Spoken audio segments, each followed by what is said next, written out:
Continuamos con el estudio del libro de los Hechos. En esta ocasión vamos a movernos al capítulo 6 de Hechos. Estuvimos en las clases o en las presentaciones anteriores hablando sobre lo que había acontecido en el capítulo 5. Luego entramos en la parte alta del capítulo 6. Ahí estuvimos viendo la lección de los 7. Y en esta ocasión vamos a movernos a la parte baja del capítulo 6 del libro de los Hechos, específicamente del verso 8 hasta el verso 15, donde vamos a ver el ministerio, el arresto y el martirio de Esteban. Si leemos allí en estos versos del 8 al 11, dice así: Esteban, hombre lleno de la gracia y del poder de Dios, hacía grandes prodigios y señales milagrosas entre el pueblo. Con él se pusieron a discutir ciertos individuos de la sinagoga llamada de los libertos, donde había judíos de Cirene y de Alejandría, de Cilicia y de la provincia de Asia. Como no podían hacer frente a la sabiduría ni al espíritu con que hablaba Esteban, instigaron unos hombres a decir: hemos oído a Esteban blasfemar contra Moisés y contra Dios. Una de las cosas que podemos ver claramente en el libro de los Hechos es el énfasis que se le hace a la obra y la acción del Espíritu Santo. Y en este caso no es la excepción.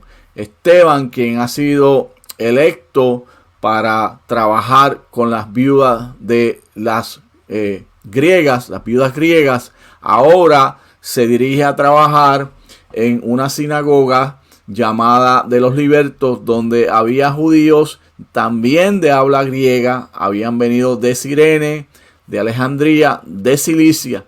Específicamente esta de Cilicia, quiero darle el detalle que se menciona que era la sinagoga donde asistía Saulo, luego a convertirse en el apóstol Pablo. Y también había allí algunos judíos que habían venido de la provincia de Asia. Sigue leyendo el verso 10. Como no podían hacer frente a la sabiduría ni al espíritu con que hablaba Esteban, instigaron unos hombres a decir: hemos oído a Esteban blasfemar contra Moisés y contra Dios. Una vez más, Esteban está lleno de la gracia y del poder de Dios, hacía prodigios, señales milagrosas, tenía sabiduría, y aquellos que contendían con él, entiéndanse que se le da una oportunidad para hablar en la sinagoga acerca de la ley, pero la sabiduría de Esteban al hablar no de la ley, sino hablar de Jesús resucitado, del Jesús que fue enviado a Israel para traer libertad a los judíos, libertad espiritual, pues ellos no podían debatirle nada. Y entonces, ¿qué sucede? Ellos van y sobornan a unos hombres, o más bien los convencen de que hablen mal contra Esteban. Y esa es parte de la historia que se va a desarrollar en estos próximos pasajes que vamos a estar estudiando. Continuemos entonces.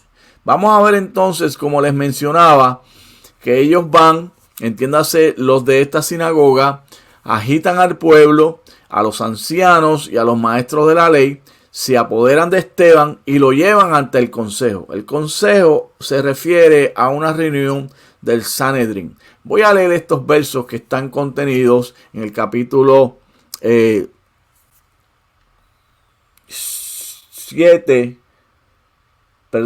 en los versos del capítulo 6, del 12 al 15.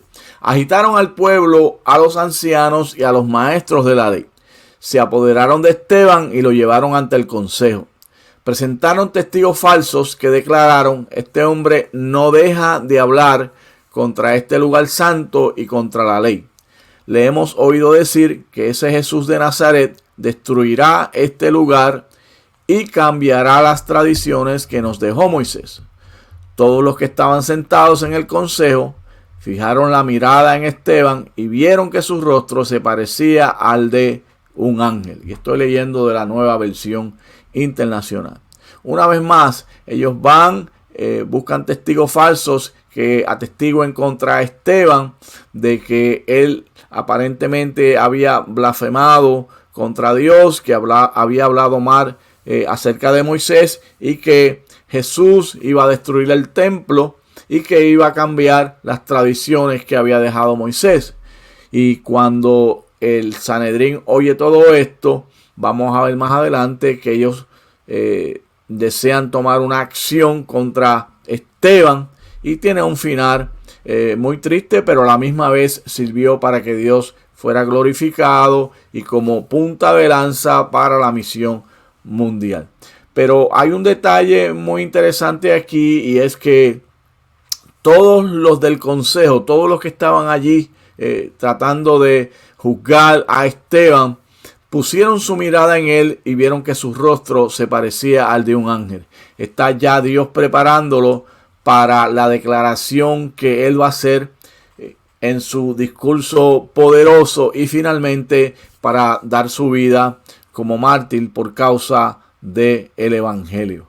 Continuemos entonces y vamos a entrar ya de lleno en el capítulo 7, en los versos que nos van a describir a nosotros este discurso de Esteban. Y el discurso de Esteban es un discurso de los más poderosos que hay en toda la Biblia. Es un discurso extenso que va llevando paso a paso la defensa que él quiere establecer ante el Sanedrín, porque lo están acusando de haber blasfemado contra Dios y haber blasfemado contra el templo.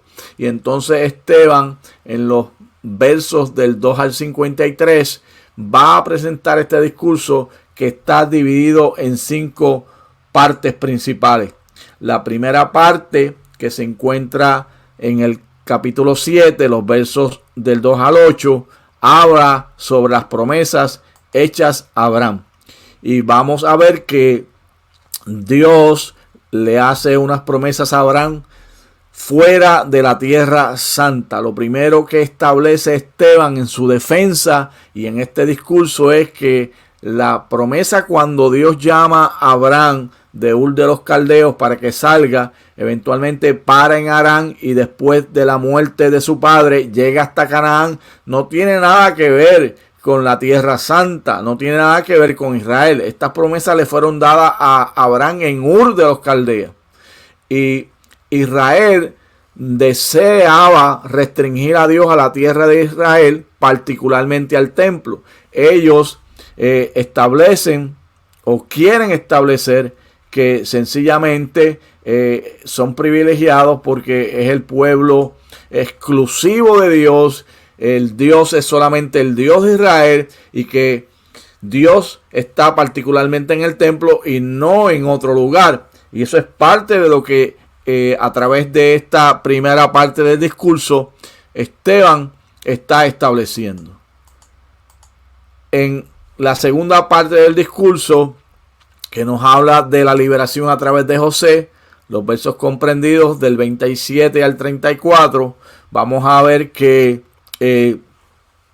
Esteban no solamente habla de Abraham, sino que continúa hablando sobre Isaac, continúa hablando sobre Jacob, continúa entonces hablando sobre los 12 patriarcas y cómo Dios estaba trabajando con ellos aún todavía fuera de la tierra santa. Y vemos aquí que lo que hace énfasis en esta parte 2 del sermón de Esteban es lo siguiente: que Dios había liberado a Israel a través de José, una vez más fuera de la tierra santa. José fue vendido como esclavo a los egipcios, está en Egipto, muy lejos de la tierra santa, y Dios lo libera ahí a través de un proceso por el cual él pasa y finalmente lo establece en una posición preeminente, una posición de liderazgo en el gobierno egipcio. Y aquí Esteban hace mención de eso, pero incluye un segundo tema. Y este segundo tema es que los hijos de Jacob, entiéndanse, sus hermanos, rechazaron a José, a quien Dios había elegido. ¿Recuerdan el sueño que tuvo José? a través de ese sueño, Dios está manifestando que eligió a José, pero sus hermanos lo rechazan y ¿qué hacen? Lo venden. Pero Dios tiene un plan soberano para la vida de José, y a través de este plan soberano, entonces Dios, como les mencionaba, lo puso en un puesto de eminencia, y entonces ahí José puede ejercer lo que Dios lo había llamado a hacer. Pero el punto que está estableciendo Esteban es que Israel siempre rechazó a sus líderes. En el punto número 3, entonces, los versos del 17 al 34, Esteban nos va a hablar de la liberación a través de Moisés. Continúa la historia del pueblo de Israel y ahora le toca el turno a Esteban de hablar de Moisés. Y en esta ocasión vamos a ver que él presentó la vida de Moisés en 3 etapas, y que cada etapa o cada sección de ellas incluía 40 años de la vida de Moisés. La primera parte, los versos del 17 al 22, son los primeros 40 años de la vida de Moisés, que incluyen su nacimiento y su educación en casa del faraón. Recuerdan la historia bíblica donde es sacado de las aguas, es llevado a casa de faraón y allí es educado en diferentes elementos o diferentes clases, por así decirlo, diferentes destrezas, donde Moisés obtiene una educación muy especial. Luego, los siguientes 40 años son entre la huida de Moisés, versos del 23 al 39, la huida de Moisés de Egipto y su visión de la zarza ardiente. Moisés huye luego que mata al egipcio y entonces está en el desierto durante un tiempo pastorando ovejas, y allí tiene esta visión de la zarza ardiente, donde Dios lo llama y le ordena que vaya a liberar al pueblo de las manos del faraón para sacarlo a la tierra prometida. Y por consiguiente, entonces, los versos del 30 al 34 es la parte final de la vida de Moisés, donde se incluye allí el éxodo y la peregrinación por el desierto. ¿Qué quiso decir Esteban con todo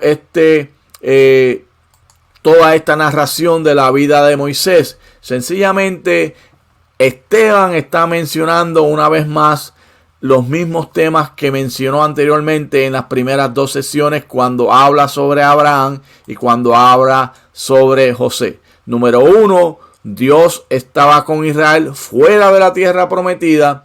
Y número 2, Israel continuaba rechazando al líder que Dios había enviado. Continuemos entonces para ver entonces la parte número 4 de este discurso poderoso de Esteban, que es un modelo para todos aquellos que quieran estudiar no solamente el trasfondo histórico del pueblo de Israel de una manera muy excelsa, sino también para poder entender todo lo que estaba pasando en medio de esta situación en la cual Esteban se encuentra. Por último, en este punto número 4, o el penúltimo punto, el número 4, ya que hay un punto adicional que es el 5, es la apostasía de Israel. Y aquí él va a incluir los versos del 35 al 50. Esteban ahora es directo en su acusación hacia los líderes religiosos de Israel, y le dice a ellos que ellos siempre han rechazado a Dios y le han dado la espalda a Dios. Israel rechazó el liderazgo de Moisés, le dieron la espalda a Dios y se volvieron a la idolatría. Recuerdan que Moisés estaba en el monte recibiendo las tablas de la ley. Como no él, por así decirlo, llegaba rápido, no se daba prisa, pues entonces el pueblo de Israel, en su peregrinación hacia la tierra prometida, le piden a Aarón que le haga unos dioses. Ellos no saben de Moisés, no saben lo que le ha pasado y cometen el pecado de la idolatría allí. Y Esteban le está dejando claro que Israel siempre rechazó el liderazgo de Moisés y que le dieron la espalda a Dios y se volvieron a la idolatría. En el punto número 5, entonces, él habla directamente acerca del rechazo del Mesías. Israel siempre había rechazado a sus líderes, José, Moisés, y ahora rechazaron a Jesús el justo. Esteban ahora es bien directo y le dice: ustedes siempre rechazaron a dos líderes. Rechazaron a José, rechazaron a Moisés, y ahora este Jesús que vino a dar vida, este Jesús que vino a presentar un escape de la ira venidera, que vino a presentar un escape del pecado, también ustedes lo mataron y lo traicionaron, lo asesinaron. ¿Ve? Ustedes que recibieron la ley por medio de ángeles y no la han obedecido. Esteban es directo, él empezó con la defensa de su caso, pero ahora está presentando una acusación bien poderosa, está confrontando a los líderes de Israel y le está diciendo que ellos no obedecieron ni a José ni a Moisés. Y ahora vino Jesús y ni siquiera tampoco a él lo obedecieron. De manera que Esteban está presentando un discurso excelente, un discurso que no tenemos palabra con que describirlo, porque todos los elementos que presenta ahí son elementos poderosos que nos hablan a nosotros acerca de toda la historia de Israel y el rechazo que tiene de todo el liderazgo y ahora de Jesús. ¿Cuál es el significado del discurso de Esteban? Es bien interesante este punto porque vamos a ver aquí que el discurso de Esteban es altamente significativo para la misión de la iglesia primitiva. La iglesia primitiva tenía una misión, la cual Jesús dejó establecida desde el capítulo 1 de los Hechos. Reciban la promesa del Espíritu Santo, sean testigos en Jerusalén, Judea, Samaria y hasta lo último de la tierra. Y este discurso de Esteban va llevando poco a poco a Israel para que entienda que ellos no son exclusivistas, que Dios no es exclusivista más bien, y que el mensaje debe llegar al mundo entero. Él critica el nacionalismo judío con su teología exclusiva del templo y de la tierra. Ellos creían que Dios solamente estaba en el templo para ellos y que Dios solamente vino para Israel. Y esta crítica provee entonces la razón para una misión mundial integral. O sea, no solamente los judíos, sino también el resto de la humanidad, entiéndase los gentiles, pues eran los que Dios había escogido para ser salvos. Y esa es la misión de la iglesia. Esteban está hablando aquí de la misión de la iglesia. No solamente Israel, sino también los gentiles. Y de ambos hacer un pueblo. Y es lo que Esteban está presentando. Y esto es lo que impulsa en este libro de los Hechos la misión mundial, la visión de la misión mundial.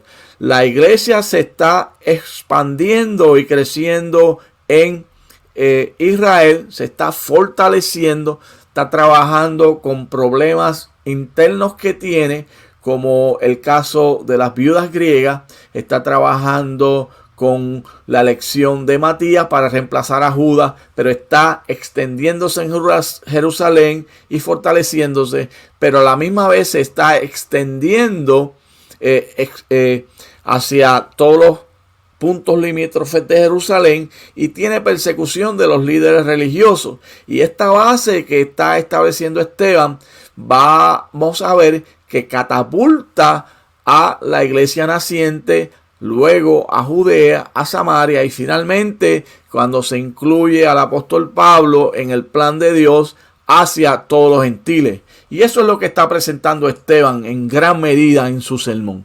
Y por eso este martirio, ya que Esteban se convierte en el primer mártir de la era cristiana, pues el que lanza esta misión hacia el mundo completo, por así decirlo.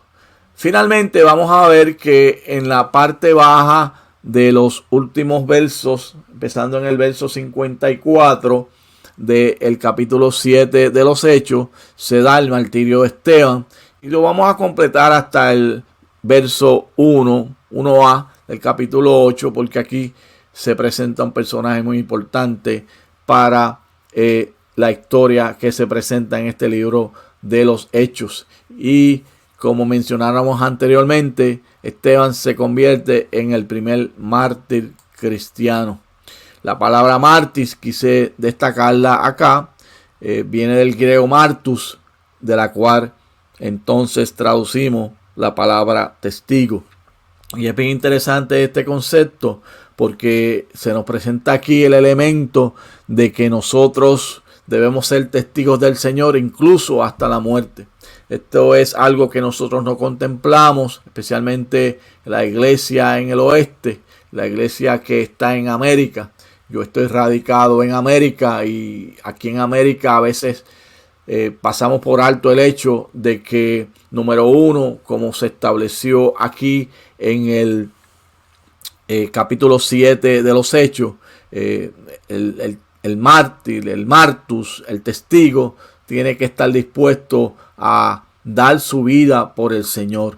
Y otro hecho que a veces pasamos por alto, y me refiero a la iglesia en América, a la cual estoy llamando a un despertar de conciencia. Nos olvidamos que nuestros hermanos en el este, entiéndase el Medio Oriente, entiéndase incluso en África e incluso en América también, Colombia, México, hay persecución de algún tipo, pero mayormente se da en la iglesia en el este, lugares como China, lugares como Corea del Norte y otros más. Nuestros hermanos están siendo realmente martus, están siendo mártires, porque están siendo testigos hasta la muerte, y ellos honran este pasaje de Hechos 1:8, donde dice: me seréis testigos, me seréis mártires, me seréis martus. Y esto es un concepto que la iglesia en América tiene que hablar más, que la iglesia en América tiene que enseñar más, que la iglesia en América tiene que crear conciencia. ¿Hasta dónde estamos dispuestos a ser mártires por causa del evangelio? ¿Estoy yo dispuesto a dar mi vida y hablar más acerca de este concepto bíblico que Dios nos llama a nosotros a poder ser su testigo hasta la muerte? Y cuando en el momento dado eso se dé, pues vamos a ver que Dios va a estar con nosotros. Por lo tanto, vamos a ver que dos cosas resultaron directamente del martirio de Esteban. Y la primera de ellas es que los cristianos en Jerusalén fueron perseguidos y dispersados. Y número dos, hace su aparición Saulo como el principal perseguidor de los cristianos. Si nosotros leemos allí a principios del capítulo 8, los versos del 1 en adelante, nos vamos a dar cuenta que dicen así: y Saulo estaba allí, y estoy leyendo de la Nueva Versión Internacional, y Saulo estaba allí aprobando la muerte de Esteban. Aquel día se desató una gran persecución contra la iglesia en Jerusalén, y todos, excepto los apóstoles, se dispersaron por las regiones de Judea y Samaria. Unos hombres piadosos sepultaron a Esteban e hicieron gran duelo por él. Y vamos a ver aquí que dice en el verso 3, haciendo referencia a Saulo: Saulo, por su parte, causaba estragos en la iglesia, entrando de casa en casa, arrastraba a hombres y mujeres y los metía a la cárcel. Ya anteriormente, a fines del capítulo número 7, vamos a ver que estaba Saulo allí presente cuando aquel grupo de religiosos que se cree, uno de los estudiosos de la Biblia creen que el Sanedrín tal vez no autorizó la muerte de Esteban porque ellos no querían ponerse en contra de los romanos, ya que se supone que los romanos autorizaran la muerte de Esteban.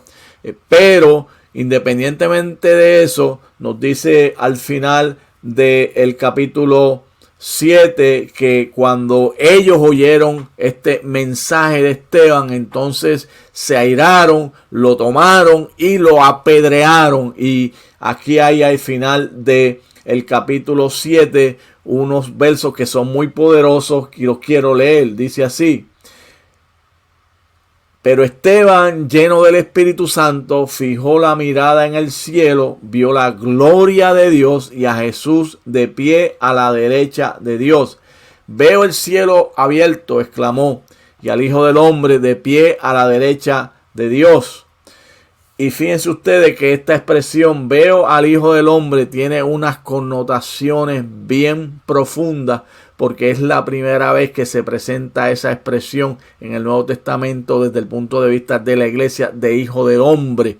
Y Esteban vio la gloria de Dios, vio a Jesús sentado a la diestra del Padre, y finalmente pues hizo una expresión parecida a la que hizo Jesús. Jesús recibe mi espíritu, cae de rodillas, y también les menciona que a Dios que no tome en cuenta el pecado de estas personas. Todo esto, una vez más, nos presenta que los cristianos fueron perseguidos y dispersados, como lee en el capítulo 8, los versos del 1 al 3, y Saulo, una vez más, hace su aparición como el principal perseguidor de los cristianos.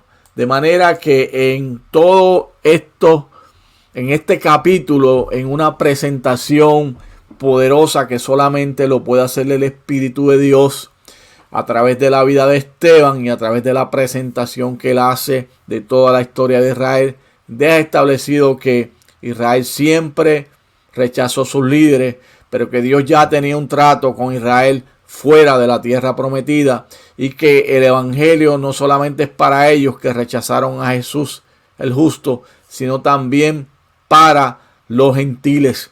Y a través de la vida y de la muerte de Esteban, esto es parte de la catapulta que utiliza el Espíritu Santo para seguirse moviendo en su plan de acción, que es trazado en todo el libro de los Hechos. Ya vimos dos cosas para ir terminando. Número 1, que se introduce a Saulo como el principal perseguidor de la iglesia, y este mismo Saulo luego en el capítulo 9 va a ser llamado por Dios para ser un instrumento muy escogido, muy útil en lo que Dios va a seguir haciendo en su iglesia. Y número 2, vemos que la iglesia es esparcida, excepto los apóstoles que se quedan en Jerusalén, por el mismo lugar donde en Hechos 1:8 Dios había llamado a la iglesia para que fuera a predicar. Hechos 1:8, Judea y Samaria. Hechos 8:1, dispersados en Judea y Samaria. Así que, pero todo esto vamos a hablar un poco más en los próximos capítulos, en las próximas presentaciones. Así que esperamos que usted, pues, por lo menos haya tenido una refrescación, haya sido refrescado de esta historia poderosa y haya aprendido tal vez algunos elementos adicionales que no conocía. De eso se trata. Queremos poner nuestro granito de arena en todo lo que hacemos para la gloria del Señor, que podamos ser de bendición y edificación a la iglesia. Nos vamos a ver en los próximos capítulos, las próximas presentaciones, pero mientras eso sucede, quiero hacer dos cosas para terminar. Número 1, pedirte la oración por este trabajo que el Señor nos ha puesto a hacer en medio de toda esta situación mundial que estamos viviendo.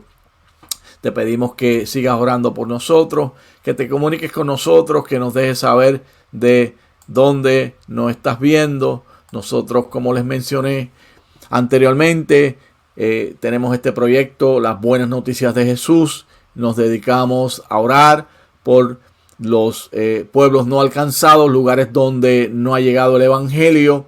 Nos dedicamos a apoyar a los misioneros que están trabajando especialmente en lugares no alcanzados. Cuando me refiero a apoyar, me refiero a apoyarlos económicamente. Por la gracia del Señor hemos podido apoyar a algunos trabajadores en estos lugares, por los cuales pido la oración. No puedo darles nombres ni detalles porque están trabajando en lugares de acceso restringido y están con las mangas enrolladas, como decimos en Puerto Rico, haciendo una labor que Dios le llamó a hacer. Y por último, estamos trayendo educación bíblica en la medida y la capacidad que Dios nos ha dado. No somos expertos en teología, no tenemos un grado en teología, pero Dios nos ha llamado a hacer este trabajo y lo hacemos con mucha responsabilidad, lo hacemos con mucho temor y temblor y lo hacemos para la gloria del Señor. Así que yo te pido que ores por nosotros, que nos sigas en todas las plataformas digitales en que estamos transmitiendo y que te comuniques con nosotros y nos digas: mira, hermano, estamos viendo el programa, estamos orando por ustedes, y si tú sientes de parte del Señor apoyar a alguno de estos obreros también, te puedes comunicar con nosotros y nosotros te vamos a indicar con quién te puedes comunicar para enviar tu apoyo, porque no recibimos dinero para enviarlo, sino que canalizamos todo a través de agencias amigas que trabajamos con algunas de ellas en algún tipo de ayuda que podamos dar, y otras pues las conocemos y podemos referirte. Así que en esta ocasión, que la paz del Señor sea contigo, la paz del Señor te siga cuidando y guardando, y vamos a tener una palabra de oración para despedirnos y será hasta una próxima ocasión. Gracias, Señor, te doy en esta mañana en que estoy aquí grabando este programa, bendiciendo tu nombre y exaltándote. Te doy gracias porque me permites hablar de tu palabra. Bendice a la audiencia, bendice a cada hermano, cada hermana que nos ha estado escuchando. Si alguno no te conoce, sálvale, Señor. Permite que podamos hacer tu obra cada día con temor y temblor para la gloria y la honra de tu nombre. En el nombre de Jesús. Amén y amén.